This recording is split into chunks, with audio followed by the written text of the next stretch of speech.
When I started the Sous-Vide series, some of you asked if there was an ingredient that is fundamentally tastier cooked using the Sous-Vide method. I mean, sure, Sous-Vide is reliable and easy and flexible, but is it actually tastier?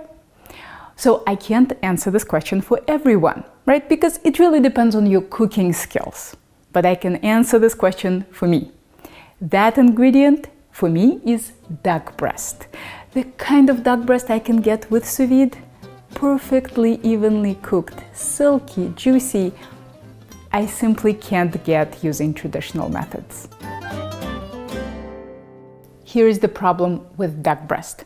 Most of the cooking happens on one side, the skin. So it's very hard to figure out which part of the duck breast you should test with a thermometer and what kind of reading should you get in order to end up at 130 Fahrenheit after resting. And besides, most duck breasts are skinny, so it's hard to insert a thermometer into them in the first place. But with Sous-Vide, we can achieve perfect doneness and crispy skin as long as we chill the duck breasts before we cook them in the skillet. If you like tender duck, I strongly suggest you use Long Island duck, also known as Peking duck. These breasts are much smaller and more tender than Muscovy or Moulard. See this little muscle with a tendon running through it? It's called the tender, and it doesn't do anything for us here besides making our breasts less even. I rip it off and discard. You'll probably see some connective tissue on top of the breasts. Slide your boning knife underneath and cut to the right to make a flap. Then pull up on the flap and cut to the left to remove this chewy stuff. If you're left-handed, you do a mirror image and first go left, then right. As delicious as duck skin is, we want the right amount of it. It's not the more the merrier. So let's trim it to fit the meat. We also want to score it to help the fat render. Otherwise, we'll have a chewy skin. You want to cut through the skin completely, but through the meat as little as possible. Ideally, not at all.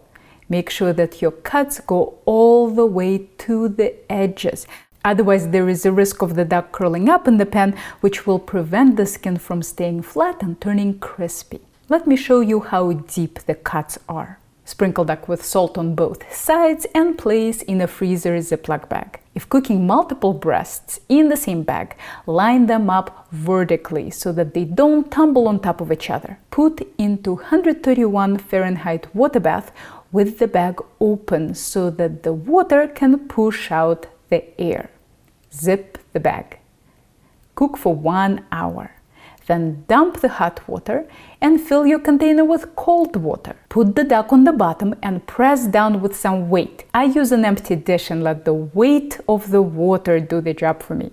This will make the skin nice and flat, which will help us with the sear. If your tap water isn't very cold, add some ice cubes. Cool for 20 minutes. While we're waiting for the duck to chill, let's make some braised sauerkraut with prunes to go with it. Set a pan over medium heat and add some butter and some oil. Why am I using both butter and oil? I don't know.